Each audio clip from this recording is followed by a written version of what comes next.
वाशिम जिल्ह्यामध्ये नाफेड मार्फत हरभरा खरेदी सुरू आहे, मात्र गोदाम उपलब्ध नसल्यानं खरेदी ठप्प झाली आहे। आतापर्यंत केवळ 20 क्विंटल हरभऱ्याची खरेदी झाली आहे। 15,000 क्विंटल शेतमाल बाजार समितीच्या ओट्यावरती पडून आहे। हरभरा साठवण्यासाठी गोदाम नसल्यानं खरेदी बंद करावी लागणार असल्याची माहिती आता खरेदी केंद्र संस्थेचे अध्यक्ष जे आहेत वामन महाले यांनी दिली आहे। सॅम्पलच्या नावाखाली नाफेडच्या खरेदी केंद्रावरती शेतकऱ्यांनी विक्रीसाठी आणलेल्या तुरीतून 1 ते 2 किलो तूर काढण्याचा धक्कादायक प्रकार अमरावती जिल्ह्यातील अंजनगाव सुरजी बाजार समितीमध्ये घडलेला आहे। या प्रकारामध्ये बाजार समितीतील ग्रेडरसह त्याला सहकार्य करणारा सचिव नवखरे आणि खरेदी विक्री संघाचे व्यवस्थापक बोंद्रे यांच्या विरोधामध्ये पोलीस ठाण्यामध्ये आता गुन्हे दाखल करण्यात आलेले आहेत। गुन्हा दाखल होताच सचिव आणि ग्रेडर फरार झाले। बियाणं उत्पादक शेतकरी कंपन्यांनी आत्मदहनाचा इशारा दिल्यानंतर शेतकऱ्यांना चर्चेसाठी बोलावण्यात आले। कृषी विभागानं शेतकरी उत्पादक गट आणि शेतकरी उत्पादक कंपनीच्या प्रतिनिधींना चर्चेसाठी बोलावलंय। जिल्हा अधीक्षक कृषी अधिकारी यांच्या कार्यालयामध्ये चर्चेसाठी शेतकऱ्यांना बोलावण्यात आले। चर्चेतून तोडगा न निघाल्यास आम्ही आमच्या निर्णयावरती ठाम राहू असं शेतकऱ्यांनी सांगितलंय। जळगाव जिल्ह्यातील भडगाव तालुक्यामध्ये मुकटी गावातील कापूस व्यापाऱ्यांनी कापसाचं वजन करताना रिमोटचा वापर करून इलेक्ट्रॉनिक काट्याच्या मापामध्ये आता पाप केले। व्यापाऱ्यांची चलाखी शेतकऱ्यांनी रंगेहात पकडल्यानं व्यापाऱ्यांनी धूम ठोकली। नफ्याच्या लालसेपोटी व्यापारी शेतकऱ्यांना फसवत असल्याचं पुन्हा एकदा उघडकीस आले। बोंडअळीनं ग्रस्त असलेल्या शेतकऱ्यांना आता व्यापाऱ्यांच्या फसवेगिरीला बळी पडावं लागतंय। शेतकऱ्यांची फसवणूक करणाऱ्या 2 जणांना आता पोलिसांनी बेड्या ठोकल्यात।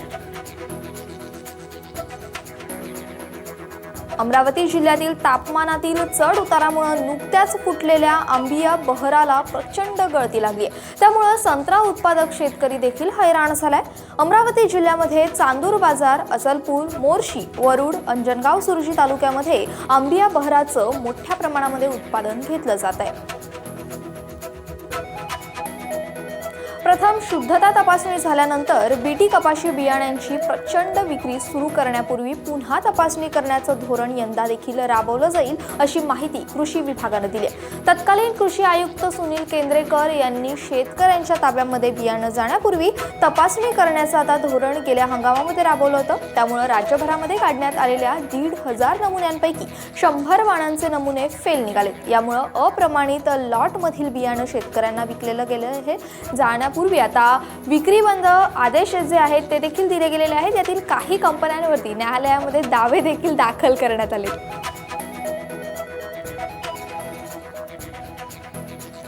वर्धा जिल्ह्यामध्ये नाफेडकडून खरेदी करण्यात आलेल्या तुरीचे चुकारे मिळत नसल्यानं शेतकरी हवालदिल झाले। जिल्ह्यातील तब्बल 3,075 शेतकऱ्यांचे 19,82,18,952.50 रुपये इतके मोठी रक्कम जी आहे ती थकीत असून ती केव्हा मिळणार याबाबतही अनिश्चितता आहे।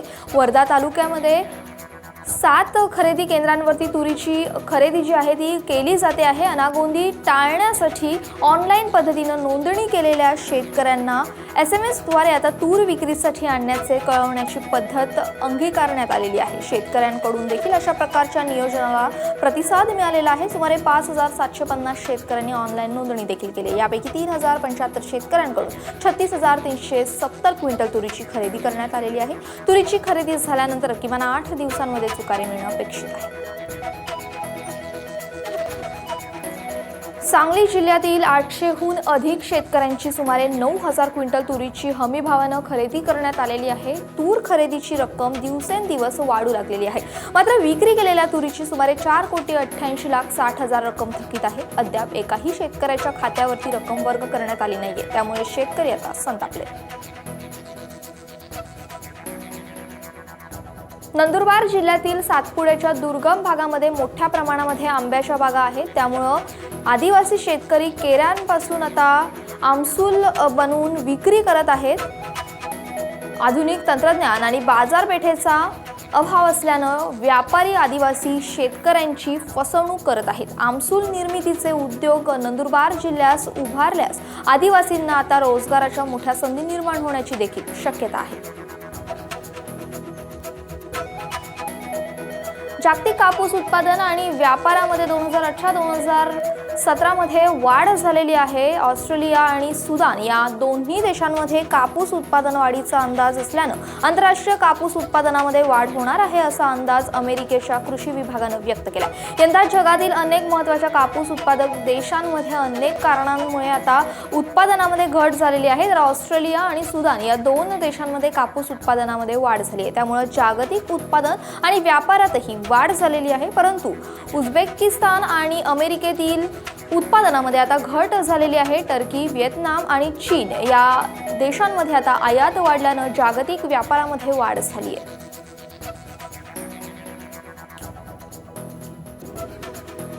शासकीय दूध योजनेअंतर्गत परभणी, हिंगोली आणि नांदेड जिल्ह्यामध्ये दूध संकलनामध्ये गतवर्षीच्या फेब्रुवारीच्या तुलनेमध्ये दुपटीहून अधिक वाढ झालेली आहे। यंदाच्या फेब्रुवारीमध्ये 9,97,257 लिटर दूध संकलन झाले। सध्या परभणी, हिंगोली, नांदेड या तीन जिल्ह्यातून प्रतिदिन 40,000 लिटर दूध संकलन होते। उत्पादन वाढल्यामुळे दूध शीतकरण आणि केंद्रांवरील यंत्रसामग्री आता अपुरी पडल्याचं पाहायला मिळतंय। उत्पादनामध्ये वाढ होत असल्यामुळे परभणीच्या दुग्धशाळेचं बळकटीकरण करून दुधापासून दूध, भुकटी, दही, ताक, तूप, पनीर असे उपपदार्थ निर्मितीचा प्रकल्प कार्यान्वित करणं आवश्यक आहे। शासकीय दूध योजनेअंतर्गत परभणी येथील दुग्धशाळेमध्ये परभणी, हिंगोली, नांदेड या तीन जिल्ह्यातील दूध संकलित केलं जात आहे। मार्च महिना संपत आला। या टप्प्यावरती गतवर्षीच्या तुलनेत द्राक्षाची गुणवत्ता जी आहे त्याचप्रमाणे चव, गोडी यामध्ये लक्षणीय सुधारणा झाल्याचं आता प्रकर्षानं जाणवत आहे। द्राक्षांना देशांतर्गत बाजारामध्ये आणि निर्यातीच्या बाजारामध्ये मागणी देखील चांगली आहे। त्या अपेक्षेत आता दर मात्र काही प्रमाणामध्ये स्थिरावलेले आहेत। निर्यातीच्या द्राक्षांना प्रति किलोला 55 ते 77 रुपये, तर देशांतर्गत बाजारातील द्राक्षांना किलोला 35 ते 55 रुपयाचा दर मिळतोय। कोल्हापूर शेती उत्पन्न बाजार समितीमध्ये कांद्याच्या दरामध्ये पुन्हा घसरण दिसून आलेली आहे। त्याचप्रमाणे 1200 रुपये प्रति क्विंटल वरती पोहोचलेला उत्तम प्रतीचा कांदा पुन्हा 1000 रुपये प्रति क्विंटल वर आलेला आहे। सध्या कांदा उत्पादक पट्ट्यामध्ये कांद्याची खांडणी जोमानं सुरू असून बाजारपेठेमध्ये मात्र कांद्याच्या दरानं शेतकऱ्यांना रडवणं सुरूच ठेवलेलं आहे। त्यामुळे बाजारपेठेमध्ये कांदा पाठवायचा की नाही या संभ्रमामध्ये कांदा उत्पादक शेतकरी असल्याचं आता दिसून येत आहे।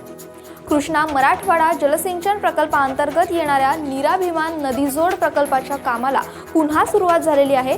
पुणे जिल्ह्यातील इंदापूर तालुक्यामध्ये अकोले इथं बोगद्याच्या कामाला सुरुवात झालेली आहे। काही महिन्यांपूर्वी प्रकल्पाचं काम सुरू असताना 8 कामगारांचा मृत्यू झाला होता।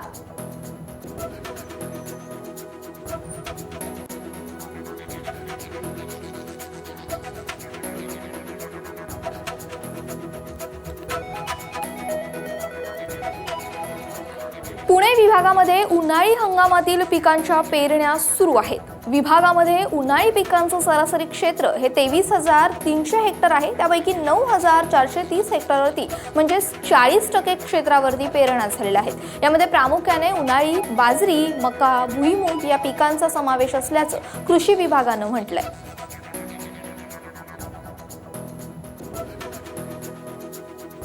राज्य सरकारनं कर्जमाफीची घोषणा केली, मात्र जिल्हा बँकेच्या काही चुकांमुळे नंदुरबार जिल्ह्यातील नवापूर तालुक्यातील करंजी गावातील 56 शेतकरी कर्जमुक्तीपासून वंचित राहिलेत। या शेतकऱ्यांनी त्यांची कर्जमाफीसाठी सहकार विभाग आणि आपले सरकार इथं तक्रारी देखील केलेल्या आहेत, मात्र न्याय कधी मिळेल असा प्रश्न आता आदिवासी शेतकऱ्यांकडून उपस्थित केला जातोय।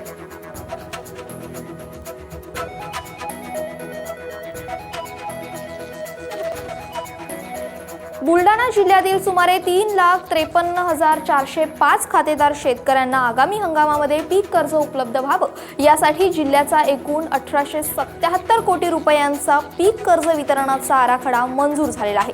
यामध्ये खरीपासाठी 1,745 तर रब्बीमध्ये 132 कोटी रुपये वाटप केले जाणार आहेत। जिल्ह्याच्या सर्वच बाबींसाठी मंजूर 3200 कोटींच्या आराखड्यामध्ये पीक कर्ज या बाबींसाठी 1877 कोटी रुपये आहेत। वाशिम जिल्ह्यातील मालेगाव कृषी उत्पन्न बाजार समितीमध्ये नाफेडच्या वतीनं हरभरा खरेदीसाठी आता प्रारंभ झालेला आहे। हरभरा खरेदीसाठी काटा पूजनाचा कार्यक्रम देखील पार पडलाय। त्यामुळे आजपासून हरभऱ्याच्या प्रत्यक्ष खरेदीला आता सुरुवात झाली आहे। हरभरा केंद्रांवरती एकूण 2100 शेतकऱ्यांनी नोंदणी केलेली आहे। हेक्टरी 10 क्विंटल हरभरा खरेदी केला जाणार असल्यानं आता शेतकऱ्यांना हमीभावाचा फायदा देखील होणार आहे। मध्य प्रदेश सरकारनं हरभरा, मसूर, मोहरी पिकाला भावांवर तर योजना आता जी आहे ती लागू करण्याचा निर्णय रद्द केल्यामुळे महाराष्ट्रासह देशातील प्रमुख बाजारपेठांमध्ये हरभऱ्याचे दर वाढण्याची शक्यता आहे। मध्य प्रदेशामध्ये भावांतर योजनेऐवजी हमी भावानं हरभरा खरेदी करण्याचं राज्य सरकारनं जाहीर केलंय। त्यामुळे हरभऱ्याची आवक रोडावेल आणि प्रमुख बाजारपेठांमध्ये दर प्रति क्विंटल 200 ते 300 रुपये वाढण्याची देखील शक्यता आहे। मध्य प्रदेशमध्ये भावांतर योजना लागू केल्यानंतर बाजारामध्ये शेतमालाची आवक मोठ्या प्रमाणामध्ये वाढलेली आहे। त्यामुळे देशातील प्रमुख बाजारपेठांमध्ये दर कोसळत असल्याचं आढळून आलेलं आहे। सोयाबीन पाठोपाठ हरभऱ्याच्या बाबतीतही तोच अनुभव आलाय। मध्य प्रदेशचे शेजारी राज्य असल्यामुळे महाराष्ट्राला त्याचा सर्वाधिक फटका बसलाय। महाराष्ट्रामध्ये हरभऱ्याचे दर हे 3500 रुपयांवरून आता उतरलेले आहेत, परंतु आता मध्य प्रदेशमध्ये भावांतर योजना बंद झाल्यामुळे हरभऱ्याच्या दरामध्ये सुधारणा होईल असं बाजार विश्लेषक आणि व्यापाऱ्यांनी म्हटलेलं आहे।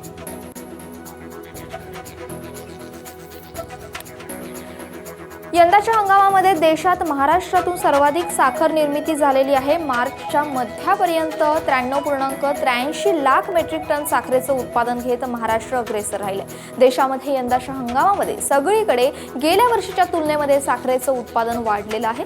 गेल्या वर्षीच्या तुलनेत देशामध्ये 82.36 लाख मेट्रिक टन साखरेचं जादा उत्पादन झालेलं आहे। कोल्हापूर जिल्हा परिषदेच्या कृषी आणि पशुसंवर्धन विभागातर्फे बळीराजा पुरस्कार आणि आदर्श गोठा पशुपालक पुरस्कार वितरण सोहळा पार पडलेला आहे। आमदार चंद्रदीप नरके यांच्या हस्ते दादासो पाटील, कृष्णांत धनगर, धोंडीराम खतकर, सचिन लाड, सूर्यकांत दोरकुडे त्याचप्रमाणे तानाजी मोरे या शेतकऱ्यांना बळीराजा पुरस्कार देऊन गौरवण्यात आलेला आहे। तर वसंतराव नाईक कृषी मित्र पुरस्कारानं दत्तात्रय बोरगे, राजाराम लोंडे यांना गौरवण्यात आलेला आहे। तर रणधीर सिद्ध यांना देखील आदर्श गोठा पुरस्कार देऊन गौरवण्यात आले। पशुधनाच्या उपचारासाठी आता मोबाईल व्हॅन सुरू करण्यात येणार असल्याची माहिती सांगली जिल्हा परिषद अध्यक्ष संग्रामसिंह देशमुख यांनी दिलेली आहे। या व्हॅनमध्ये शस्त्रक्रियेची सुविधा उपलब्ध असणार आहे। मोबाईल व्हॅनमुळे दूध उत्पादक शेतकऱ्यांना फायदा होणार आहे। औषधी गुणधर्म आणि चवीमुळे प्रसिद्ध असणाऱ्या कडकनाथ कोंबड्यांच्या चिकन विक्रीसाठी मध्य प्रदेश सरकारनं ॲपचा वापर सुरू केलाय। MP कडकनाथ नावानं हे ॲप्लिकेशन बनवण्यात आल्याची माहिती मध्य प्रदेश सरकारचे सहकार राज्यमंत्री विश्वास सारंग यांनी दिलेली आहे। यामुळे देशाच्या कोणत्याही ठिकाणावरून मागणीनुसार कडकनाथ चिकनचा पुरवठा आता केला जाणार आहे। कडकनाथ चिकनमध्ये 25 ते 28% प्रोटीन असतं, तर इतर चिकनमध्ये हे प्रमाण 18% कमी असतं। त्याचबरोबर कडकनाथ मध्ये चरबी आणि कोलेस्ट्रॉलचे प्रमाण देखील कमी असतं। मध्य प्रदेशच्या झाबुआ आणि अलीराजपूर जिल्ह्यातील 21 सहकारी संस्थांमधील सदस्यांना यामध्ये समाविष्ट करून घेण्यात आलेला आहे। मध्य प्रदेश सरकारच्या सहकार विभागानं हे ॲप्लिकेशन आता तयार केलेलं आहे। ते गुगल प्ले स्टोअरवरती देखील उपलब्ध करण्यात आले।